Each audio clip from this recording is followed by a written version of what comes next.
నమస్తే, నేను నవీన్. ఇవాళ నేషన్ విత్ నవీన్కి స్వాగతం. ఒకవైపు అమెరికా, ఇజ్రాయెల్, ఇరాన్ మధ్య జరుగుతున్నటువంటి భీకరమైనటువంటి కాల్పులు ఒకవైపు జరుగుతుంటే ఆ సందర్భంలో అనేక మంది మృతి చెందినటువంటి పరిస్థితులు నెలకొన్నాయి. ఇరాన్ గల్ఫ్ దేశాన్ని టార్గెట్ చేస్తూ డ్రోన్స్ ద్వారా కూడా దాడులు చేస్తున్నటువంటి పరిస్థితులు నెలకొన్నాయి.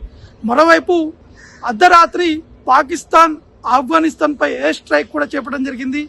వైమానిక దాడులు చేపడుతూ కాబూల్లో ఉన్నటువంటి ఒక ఆసుపత్రిపై కూడా ఎయిర్ స్ట్రైక్ చేసినటువంటి సందర్భంలో దాదాపు 400 మంది మృతి చెందినట్టు కూడా మనకి సమాచారం అందుతుంది. ఇంకా 200 పైగా మందిపై కూడా వారికి తీవ్ర స్థాయిలో గాయాలయ్యాయి. ఇతర ఆసుపత్రికి తరలించినటువంటి పరిస్థితి నెలకొన్నాయి. కాబట్టి ముఖ్యంగా ఆఫ్ఘనిస్తాన్ ఒకటే ఆరోపిస్తుంది, కావాలని చెప్పి పాక్ ఆఫ్ఘన్ ప్రజలపైనే ఈ యొక్క దాడులకు పాల్పడుతుంది. ఈ విధంగా పరిస్థితులు కూడా నెలకొన్నాయని చెప్పేసి కూడా ప్రస్తుతానికి ఆఫ్ఘనిస్తాన్ కూడా చెప్తున్నటువంటి పరిస్థితి నెలకొంది. దానికి వెంటనే పాక్ సంబంధించినటువంటి అధికారులు కూడా ఈ అంశాలపై కూడా వెల్లడించడం జరిగింది. ముఖ్యంగా పాక్ ఆఫ్ఘన్ పౌరులపై ఎక్కడ కూడా టార్గెట్ చేయలేదు.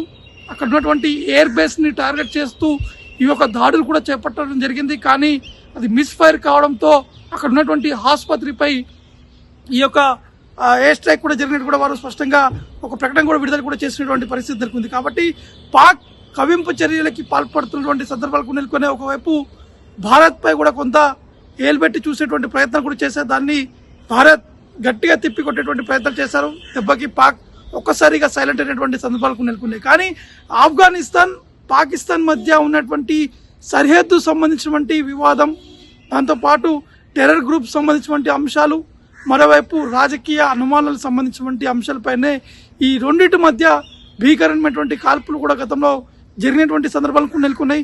సరిహద్దులో సంబంధించినటువంటి భూభాగంలోకి పాక్ ఎంట్రీ అవుతుందని చెప్పేసి కూడా ఒకవైపు ఆఫ్ఘనిస్తాన్ సంబంధించినటువంటి అధికారులు అనేక సందర్భాల్లో క్రాస్ ఫైర్ కూడా చేసినటువంటి సందర్భాలకు నెలకొంది. కానీ నిన్న రాత్రి పాక్ చేపట్టినటువంటి వైమానిక దాడితోటి ఆఫ్ఘనిస్తాన్ తీవ్రంగా ఖండిస్తున్నారు.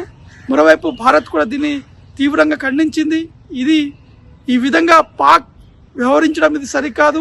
ఒకవైపు ఆ పాక్ పై కూడా భారత్ తీవ్రంగా ఖండిస్తున్నటువంటి పరిస్థితి నెలకొంది. ఇది పిరికిపంద్య చర్య అనే విధంగా కూడా భారత్ ఒక ప్రకటన కూడా విడుదల కూడా చేసినటువంటి పరిస్థితి నెలకొంది. అంటే అక్కడ ఉన్నటువంటి కామన్ పీపుల్ పై పాకిస్తాన్ చేస్తున్నటువంటి టార్గెట్ని కూడా భారత్ కూడా ఖండిస్తున్నటువంటి పరిస్థితి నెలకొన్నాయి.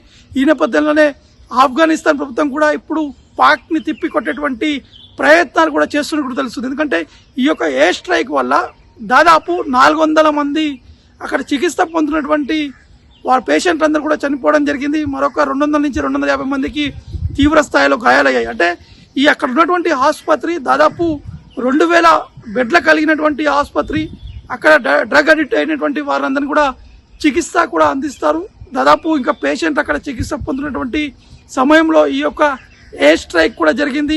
అందులో అనేక మంది వైద్యులతో పాటు చికిత్స పొందుతున్నటువంటి రోగులు కూడా మృతి చెందినటువంటి పరిస్థితులు నెలకొన్నాయని చెప్పేసి కూడా ఆఫ్ఘనిస్తాన్ ప్రభుత్వం కూడా కొంచెం క్రితమే ఒక ప్రకటన కూడా విడుదల కూడా చేసినటువంటి పరిస్థితి నెలకొంది. కాబట్టి పూర్తి స్థాయిలో ఆసుపత్రి అంతా కూడా డిమాలిష్ అయింది. అక్కడికక్కడ చెల్లా చెదరైనటువంటి సందర్భాలు నెలకొన్నాయి. పాక్ మళ్ళీ ఈ విధంగా తయారైతే మాత్రం ఖచ్చితంగా ఆఫ్ఘనిస్తాన్ ఎట్టి పరిస్థితుల్లో పాక్కి తీవ్ర స్థాయిలో బుద్ధి చెప్పేటువంటి అవకాశాలు ఉన్నట్టు కూడా మనకి స్పష్టంగా కనిపిస్తుంది. ఎందుకంటే ఒకవైపు ఇరాన్, ఇజ్రాయెల్, అమెరికా ఈ 3 దేశాల మధ్య జరుగుతున్నటువంటి యుద్ధంతో అనేక మంది స్థానికులు తీవ్ర స్థాయిలో ఇబ్బందులు పడుతున్నారు. ఒకవైపు ఎయిర్ స్ట్రైక్తో పాటు మరోవైపు డ్రోన్స్తో కూడా దాడులు జరుగుతున్నటువంటి సందర్భం నెలకొన్నాయి. ఈ నేపథ్యంలోనే ఒక్కసారిగా పాక్, ఆఫ్ఘనిస్తాన్ మధ్య ఒక భీకరమైనటువంటి దాడులు కూడా జరిగినటువంటి పరిస్థితి నెలకొన్నాయి. కాబట్టి చూడాల్సి ఉంటుంది పాక్, ఆఫ్ఘన్ మధ్య ఉన్నటువంటి ఆ బార్డర్ సంబంధించినటువంటి వివాదం ఎప్పటివరకు పరిష్కారం అవుతుంది. అక్కడ ఉన్నటువంటి టెర్రర్ గ్రూప్ సంబంధించినటువంటి అంశాలు, 2 దేశాలు కూడా వారు ఒకరిపై ఒకరు అనుమానాలు పడడము, అక్కడ ఉన్నటువంటి ఆ సరిహద్దులో ఉన్నటువంటి ఆ బార్డర్లో పాక్ ఎంటర్ అవుతుందని చెప్పేసి ఒకవైపు ఆఫ్ఘన్ చెప్తుంది. కానీ పాక్ మాత్రం మేము ఎక్కడ కూడా ఎంట్రీ కావట్లేదు, ఇది ఆఫ్ఘనిస్తాన్ కావాలని చెప్పేసి మాపై దాడులు చేసేటువంటి ప్లాన్లో భాగంగానే ఈ విధంగా మాపై ప్రయత్నాలు చేస్తున్నారని చెప్పేసి కూడా పాకిస్తాన్ కూడా చెప్పడం జరుగుతుంది. కాబట్టి చూడాల్సి ఉంటుంది ఏ విధంగా ఉండబోతుంది ఈ 2 పాక్, ఆఫ్ఘన్ మధ్య భీకరమైనటువంటి కాల్పుల, లేకపోతే దీనికి తెర ఎప్పుడు పడుతుంది అనేది కూడా వేచి చూడాల్సి ఉంటుంది.